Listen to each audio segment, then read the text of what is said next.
Welcome back to another episode of Greels Reels. Today, I'm joined by Kevin Victome, TK, U Ottawa DB rookie.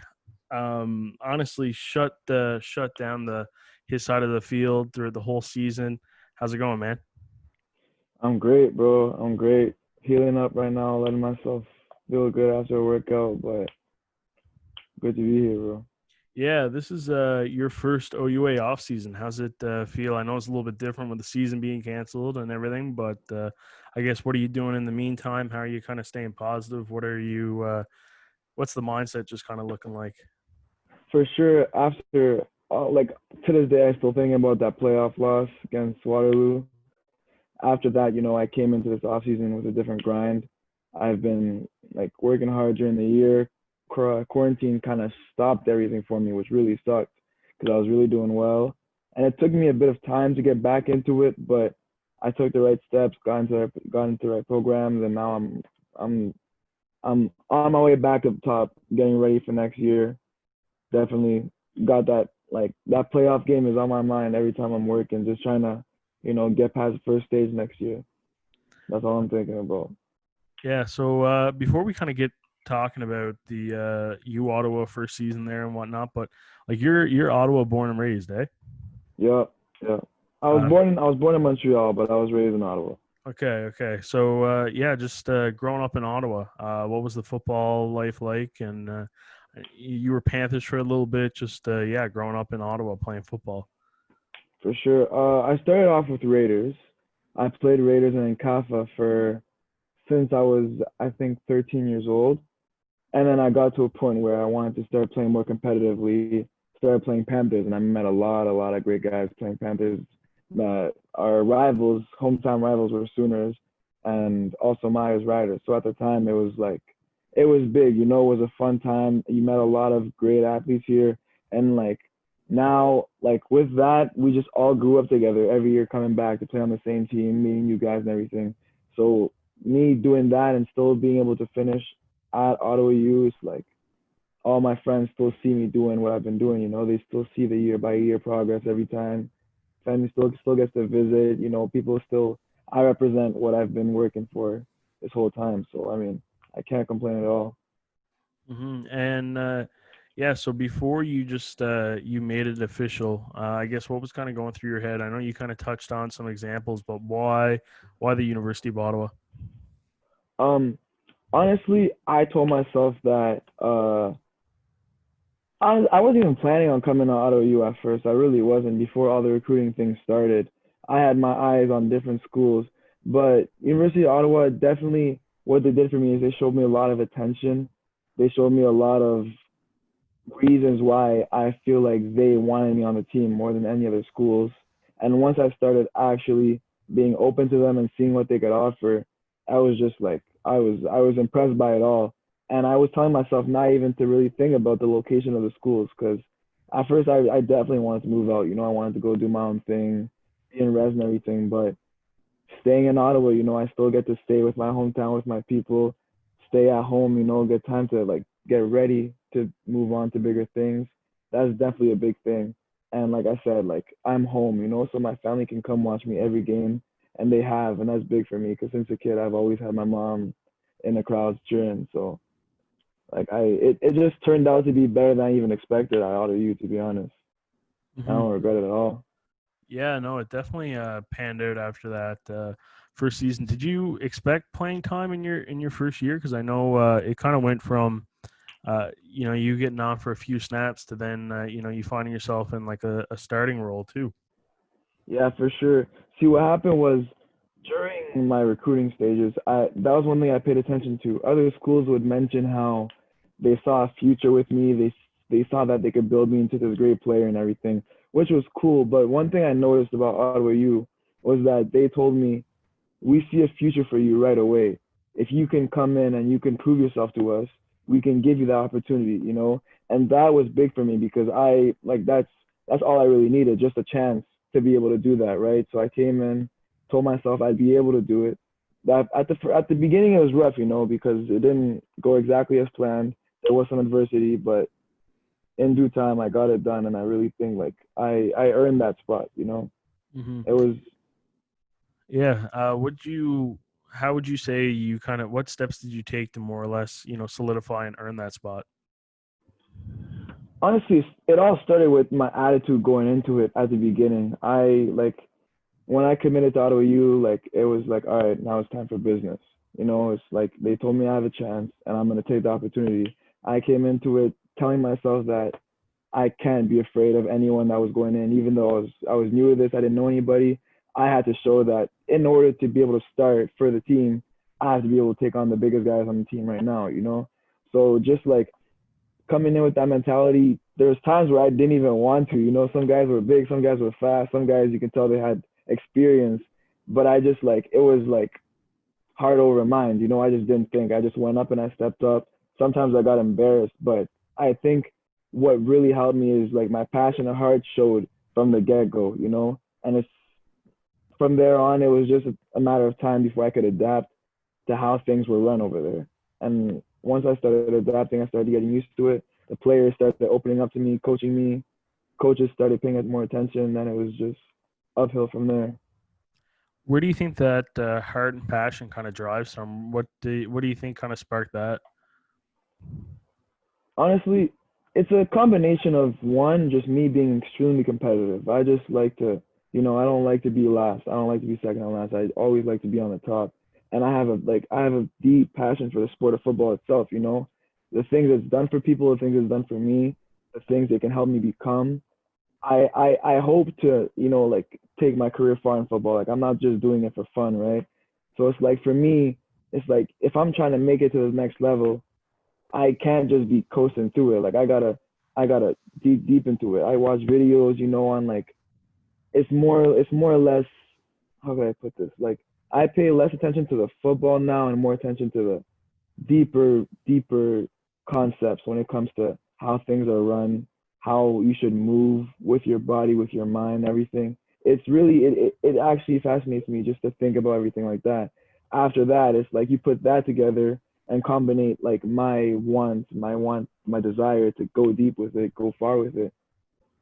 I just it just adds up. I just have genuine fun with it. Like I enjoy having it. It's a passion for me.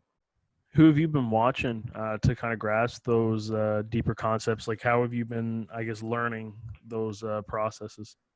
So I follow a couple YouTube pages, honestly. I follow a couple where it's just strictly defensive backs showing you what techniques you should do with different types of offenses.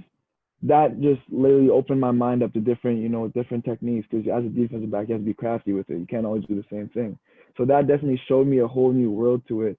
But then I also watched the NFL channels where they basically get NFL players to come in and explain like a play that they ran and like their thinking behind it, because that helps a lot to me. It's less you lining up and guarding your man and more you lining up and reading what's in front of you, seeing how you need to react to certain things.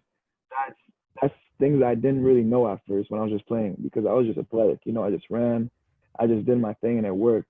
But now if you can combine that with the IQ of everything, like you can be unstoppable, right?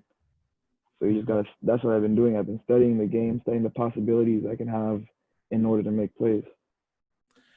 So, when looking just at the pro game, are there any individuals that you kind of like to model your game against, or especially try and take those lessons from? You mentioned like the NFL films. I know they got a lot of great DBs who appear on there, but even maybe at the CFL level as well. Any guys in particular? Um, Honestly, my all time favorite cornerback is Richard Sherman. Like that's who I base my game all around because he just he has every aspect of it. He has the physical attributes that you need. He has the IQ of a like I don't know what to call it. Richard Sherman's IQ is insane, and then also just the trash talk itself. Like some people just like to play their game, do their thing. I honestly think trash talk is part of the game as a defensive back. You gotta be able to talk your talk, and then once you talk your talk, you gotta be able to back it up. And that's one thing that Richard Sherman taught me a lot over the years. Combine that with just him explaining kind of his thought process for plays, explaining his little cheats he has to like not get calls, but be slick with it. All of that. Even when I was young, I was like, wow, this guy's he's a genius with it. He's a genius with it. That's basically who I try to circle my game all around. How do you rank yourself as a trash talker? You think you're one of the better ones, or Honestly, honestly, I don't want to brag and I don't want anyone to hate me, but I got it. I could say I'm top 3 on the team. If I really wanted to get into your head, I think I could do that. I really think I could do that. But I'm calm with it, because I don't want to abuse my power. So I don't want to piss anyone off. I'm pretty chill with everyone. But if I really decide to turn it up, go Sherman mode, it's over. It's over. There's a couple guys that talk back, but I got it. that's awesome. So just kind of going through your first OUA season, because obviously it's a little bit different. Now you got longer training camps. The season's 8 games. It's pretty. It goes by pretty quick, and then you've obviously got some big moments just kind of throughout there. Yeah, let's kind of just start with training camp, and then leading into week one. And then first home game, U Ottawa always brings in a great crowd for the home opener. There's a lot of people, over 4,000. Yeah, so just those first few weeks of the season. So training camp, road game, the first road game, and then your first home game. Um, so training camp started off, like I said, I told myself from even the day I committed, it was time to work. So I told myself I try to do the best I could come out of training camp, come in solid, right? And even with that, I still wasn't mentally prepared for the exhaustion that came with it. Like it was, it took a lot out of me, but I had to force myself to like when I step on the turf, it's time to go. You can't have time to waste. It was fun though because like I said, I generally enjoy playing football. Like a week of football to me, where it's straight football, nothing else but football. Like I can't ask for anything more. Just gotta suck it up and deal with it, which is what I did, and it was fun. I didn't go exactly how I planned. I didn't do everything I wanted to, but I definitely didn't do bad. Like I was happy with how it went. Going into the first game, I managed to get a dressing spot as my first like ever OUA game, so that was a good for me. Going onto the bus, it was fun going on with the guys, seeing the guys like when they're not, you know, in football, they're just doing their own thing. You really get to see how everyone really acts. You kind of understand the personalities of some people. You start to build bonds for sure when you're in the hotel room. The games we were against Mac the first game, and oh, I was so excited. I got like I think it was in the second quarter or third. No, it was second quarter. We got goal line. I was on my first play. I kind of messed up the first one, but the quarterback didn't see it. I was safe. I was like, I gotta get my bag now. Like this can't happen. Next play, that proves to me that the quarterback kind of saw it because they were coming for me. They got the receiver coming on a slant. I covered it extremely well, batted it down. I was litty. I was turned. After that, we forced I think it was a turnover, forced a field goal. I'm not sure, but like my mom got to see it, my grandma got to see it. They were all watching. They got to see it, and that was my first ever play. That was extremely lit. After that, I didn't go back on much after that, but I definitely got JV's attention with that one. After that, going into the next game, it's like, all right, now I showed I can do a little something. Let's keep going higher, keep going higher. And the home opener, which was Queens, I believe, was it? Yeah, yeah, it was It Queens. was Queens. Yeah, the home opener. The atmosphere was crazy. I had like I didn't I went to games in the States and they had that for their home games, but I never had that type of atmosphere cheering for me. It's always been cheering against me because in the States we don't have that many fans. This time it was that many people and they were cheering for my team. It was different for me. I took a moment to take it in before the game for sure, and it was down in business, and it was good because Queens we got like we did our thing early, so like third quarter JV let me and a couple other like first years get into the game, and we just had a great time. Had a great time. It was less stress on our shoulders because there wasn't like anything crazy, but we were just it was our turn to show what we could do. Hmm. And I think out of the rookies that did play this year, we really did put on a show. So I'm really happy for all of us. Yeah, I couldn't agree more with that, and I'm excited for the future. Just especially that young DB core is looking pretty strong. Oh yeah. Um, so in terms of going back to that Mac game, you mentioned just kind of messing up on that first play, and then you kind of realized that the quarterback must have recognized the mistake because he was kind of coming for you a little bit more. But then you were still able to readjust and bat it down. Systematically. You're almost kind of reacting to whoever you're like whatever zone you're kind of in and who you're guarding. Take us through kind of like that process of just kind of reacting to someone's reaction and I guess getting the most out of being in that defensive back position. So the thing is, I like most of my career, I was on offense. I started off running back, and then I moved to quarterback, and then I moved to receiver. And after receiver, I ended up moving to safety at first, playing a bit of both. And then after all that, I ended up corner. So all those positions I played have 100% given me a lot of experience when it comes to reading what they can do because I know what it's like being in that receiver's position. I know what it's like being in that quarterback's position. I know those type of things, right? So when it comes to it, a receiver running a route on me, a move that would typically sell to a DB, I've seen it before. I know what you're trying to do. I get the angle you're trying to put yourself in. So I keep that in mind. It helps me a lot break on the ball.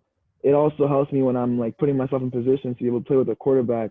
I know the quarterback what he's looking at the first, what he's looking at during the play, right? So it's just like all those things that I've learned over the years have helped me come to the position I am right now, which is basically just taking everything away from the guys in front of me.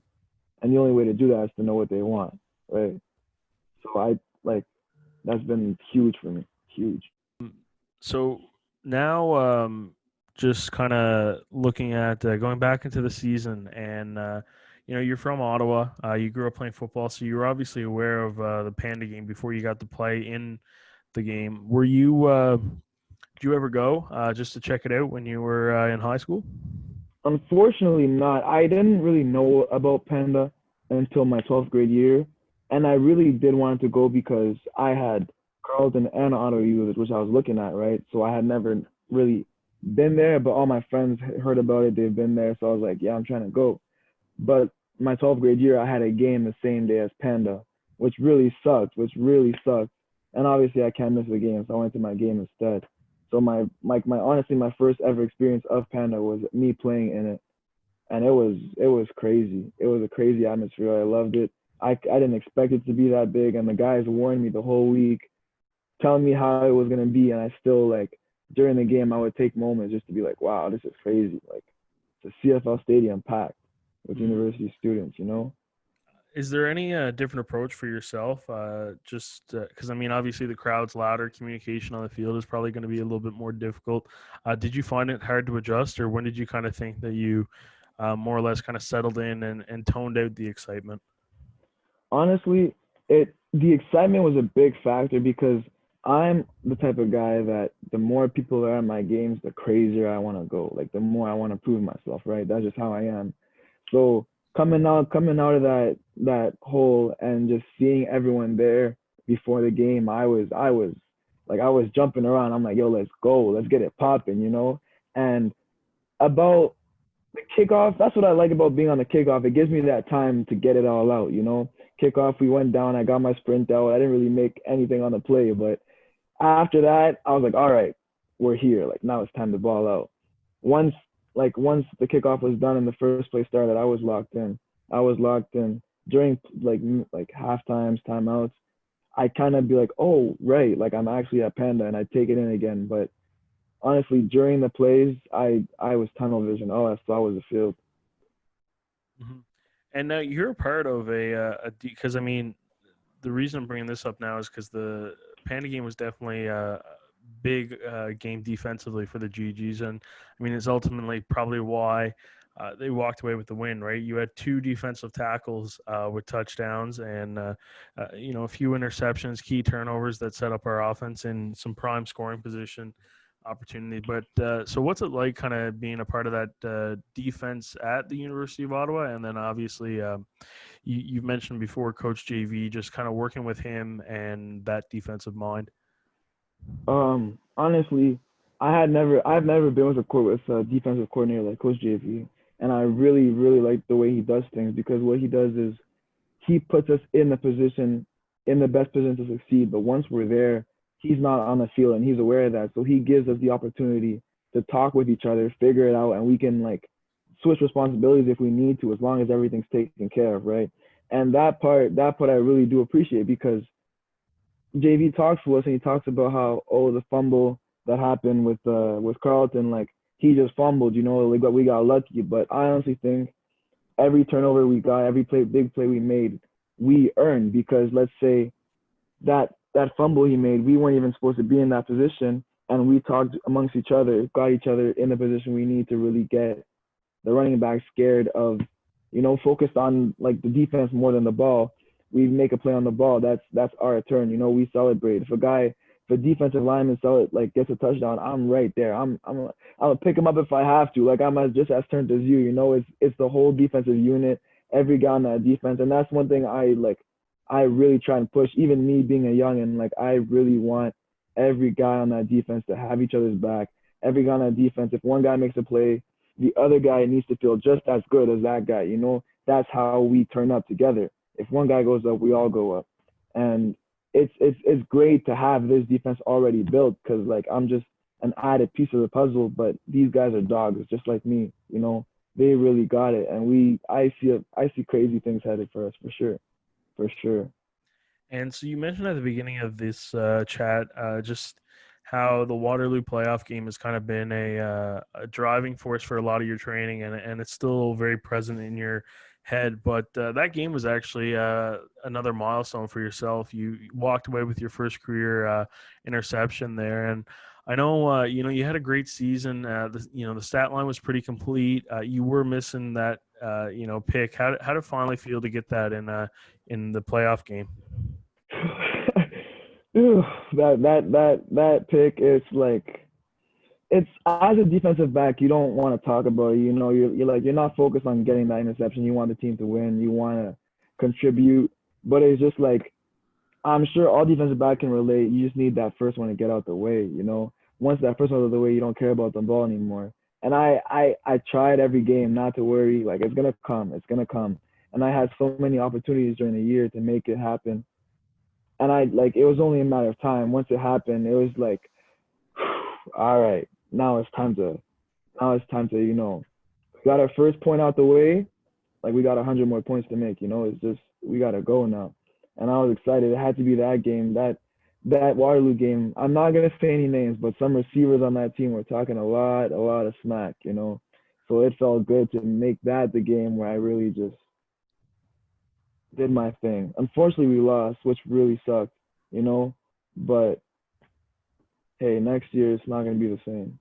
Yeah, no, 100%. And so, yeah, so you finally get that pick, and I guess talk a little bit about just going through, say, adversity and trying strategies that you put in place to really not worry about the fact that going through the season you didn't have an interception yet. Because I mean, correct me if I'm wrong, but as a defensive back, that's probably one of the stat lines that you kind of fixate yourself towards the most. Right. Um, so basically, I put a plan in my head where my first year, I'm not gonna try and do too much. You can't. I wasn't gonna fill my head with a bunch of things, try a bunch of things out during the year because I haven't had a whole year with these guys yet. I don't have the same chemistry as everyone has. So I got to do my job and make sure I do it well so that the other guys they can tee off on. We had some 50s on our squad that were really eating. I got to give them opportunities to do their thing. I can't get in the way, which is what I did. And it sucked because I feel like I said, I had opportunities to make plays on the ball where if I would have maybe let loose a bit more, I would have been there. I would have been able to make a play. But at the end of the day, I did my job, right? I did what was asked of me, and that's what I'm happy with because now it's like you got your year where you fit in, you did your thing. Now I have the off season where I can really just try things out. I can really just try things out with my teammates, with the offense, with everything around. So that next year, it's less do your job and it's more let's make some plays. And that strategy is really it's coming in handy. I it does suck though. I really watching the film. I watched the film a lot, and it does suck watching the opportunities I had because they were there. But as a defensive back, the most important thing is patience. Patience. Just like how you don't want to take a play off and let the receiver score on you, you don't want to go too hard and miss an opportunity. You just gotta. Your time will come, and that's my time. It came late, but it came. It came. Yeah. So, just speaking of time, how are you? Just kind of taking the days now. Any projects you're up to? I know I've seen you working with, I believe, Limitless Era. Yeah, yeah, for Yeah. sure. Um, like the season getting canceled is absolutely the worst. Absolutely the worst. I don't even want to go into that because I can rant for hours. But like definitely have been training with Limitless. Limitless has gotten me a lot better in the last couple of weeks. And one thing that we talked about is that now they just gave me an extra year. You know, I came in as a freshman. I was 18 years old, and I didn't do too bad. Now I'm given a whole season and a half to get right. Get the right size, get the right build, get the right confidence, all of that. Once I get past the fact that I'm not having a season, I'm just gonna take it in, say, all right, I got a year, let's get right. And definitely, I feel like Limitless is going to get me there. I feel my speed get up. I feel my power get up. I feel my confidence get up. All I got to do now is just keep that incline going up, until it's time to get those shoulder pads back on and get back to work. And I know it's hard sometimes to kind of think outside of football, but what are you up to just kind of when you're not working out? How are you occupying those hours? Um, well, other than work, we're not gonna talk about work. I play a decent amount of basketball with my friends. Like I said, I'm very competitive. I'm very athletic. I have a lot of athletic friends in my circle. The only thing is they're all basketball players. I'm the only football player in the group, right? Basketball, it's always open in the parks now, so we take a lot of time going to play together, and I embrace it because hey, I don't let guys score on me. That's what I do. I don't let guys score on me because I'm a defensive back. I don't like that, and with that, I just learned a bit more to be more of an offensive threat. So I'm also getting a lot better at doing that. Other than that, not much really. I've taken up a little bit of music, learned how to make a couple of songs. I've also been looking more into, finding a network where I can start YouTubing, making some new videos, making some entertainment for people because Laura knows I'm entertaining. But this is all like these are all ideas I'm planning just so I can, keep myself busy, because like I said, at first quarantine it kind of put a pause to everything, put a pause to everything. I wasn't doing much, so now I'm just getting back into it and adding more onto it. It's time to step my game up. Yeah, well, it's interesting you mentioned YouTube because I mean you're seeing NFL players pop up every day with channels. I know Juju Smith-Schuster's been on for a while. He just hit 1 million like a couple Oh, days did he? ago. Yeah, he hit 1 million subs, and then Aaron Donald just created an account. Yeah. Trying to think of some other guys off the top of my head, but it's Cam Newton has been Mhm. his production team is pretty great with the YouTube. So it's interesting to see all these kind of athletes take in that road as well, right, and start practicing, just more or less getting their brand and personality out there, right? And I can confirm you definitely got a personality where it's entertaining. You've always provided a great laugh whenever I run into you. You're a funny dude. You know, uh, it's true. It's true. I haven't really like figured out everything I'm gonna do yet, but I definitely have like two aspects where I'm gonna do like a day in the life of like a football player, university player, show everything I can do, and then I'm just gonna have another side where it's just me, just being myself, showing YouTube my true colors, and I know people will enjoy it because I'm entertaining. 100%. Do you you mentioned too? You're just in your circle. There's a lot of basketball players, and you've been playing a lot of ball. Have you taken anything that you think you're going to probably apply to the football game from these basketball minds? Absolutely, absolutely. Like one thing I've taken for sure is just the game of basketball. It's just like how football is deep, basketball is as well. There's strategies that come in play. There's defensive tactics that come in play. There's team styles that come in play. All can help you if you can like find a way to adapt it to football, right? My defense I'm playing, it's kind of different because they're trying to score on me. You know, they have the ball, they're trying to do that, but at the same time, I know where they want to go. You know, so if I can find a way to be able to find the right positions to get in the box, because you can't like football, you can't football you can grab, you can slow down. Basketball, I can't hold anyone, right? So it really makes me have to practice getting in the right frame and to be able to block the receiver with my body.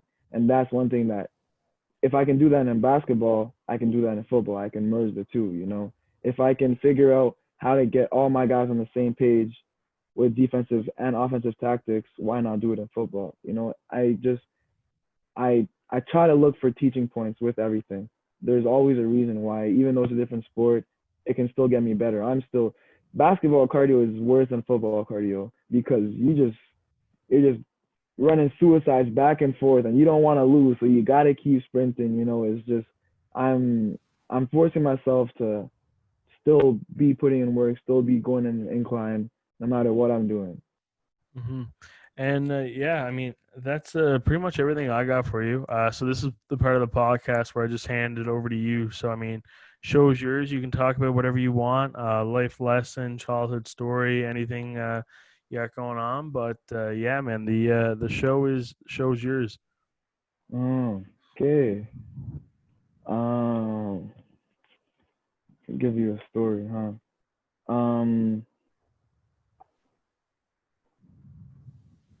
Interesting.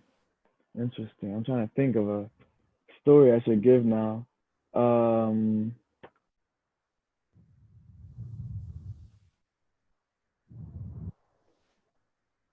I can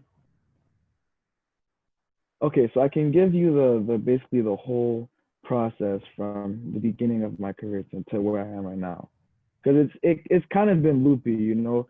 Basically, I started off, I didn't know anything about football. Like when I was younger, my dad really got me playing soccer, and I was really good at soccer because I just kicked the ball and I ran after it past everyone.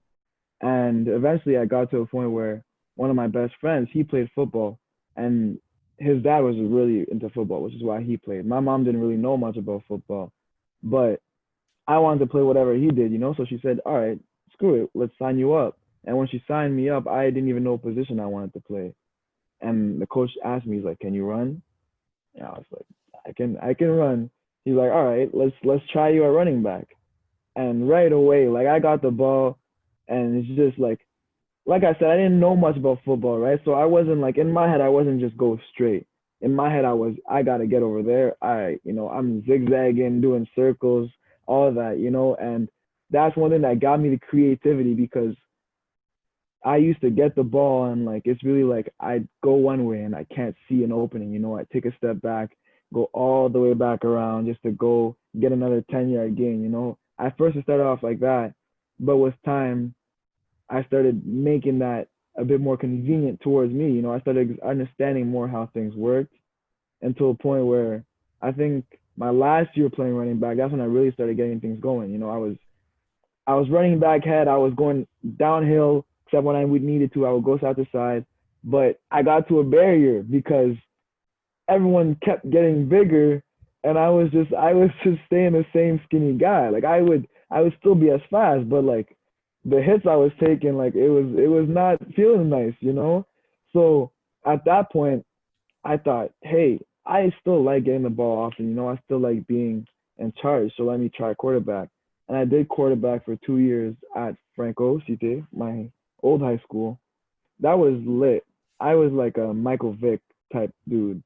Like we didn't have very many pass plays. Like we had like 10 run plays, but we had like three different pass plays, right?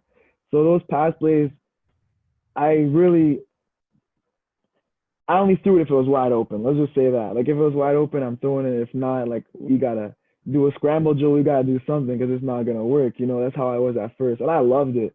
I loved it. The guys on the team loved it because it worked. We would end up like making really big plays out of it. But we got to a point where I I felt the pressure on me, but I didn't really. me as a quarterback. You know, I felt like I was asked a lot, and I'm just having fun at quarterback. You know, I'm not trying to do all that. So I said, okay, all right. We got to a point where there was four other quarterbacks that were trying out.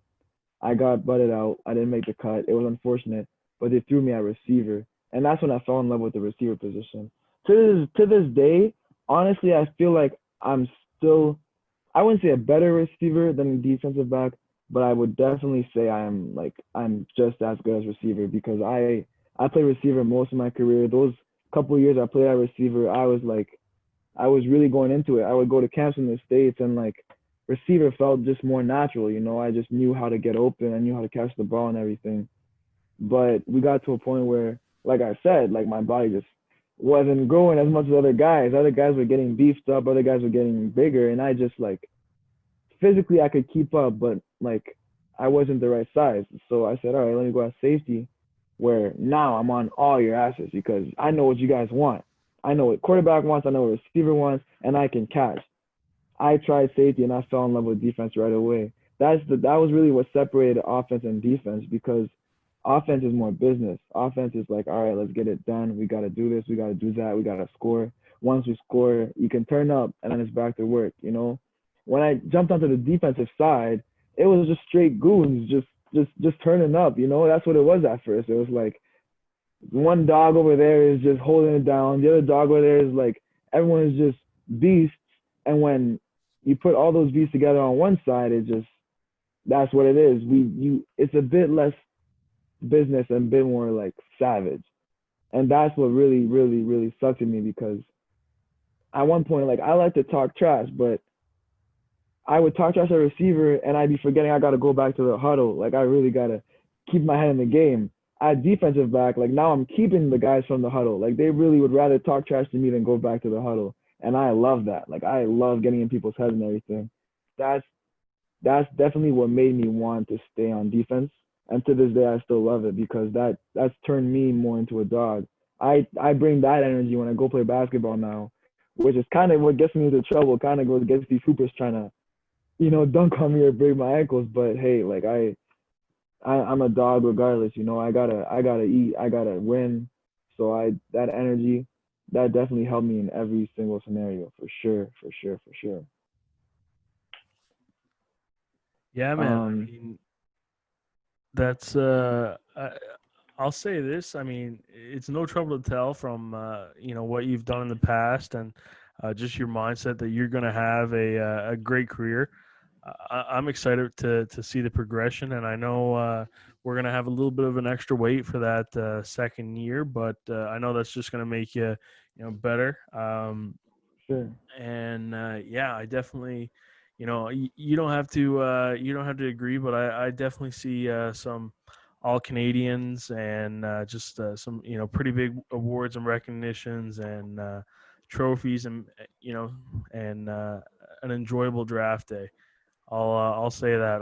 It's still probably what 4 or 5 years down the road, but yeah, man, I'm excited for what's to come. For sure. I think this is a great spot to end this off on today. I appreciate you taking the time to speak to me, and yeah, man. I mean, we'll just sign it off here now. All right. Alrighty. In the meantime, stay best guide, people. Yeah, make sure to check out TK on all the social medias. They're going to be in the description. Like I said, he's got a bright future. Defensive back at the U Ottawa GGs. A great dude to be around. It's been a pleasure working with him. And yeah, in the meantime, stay best kind.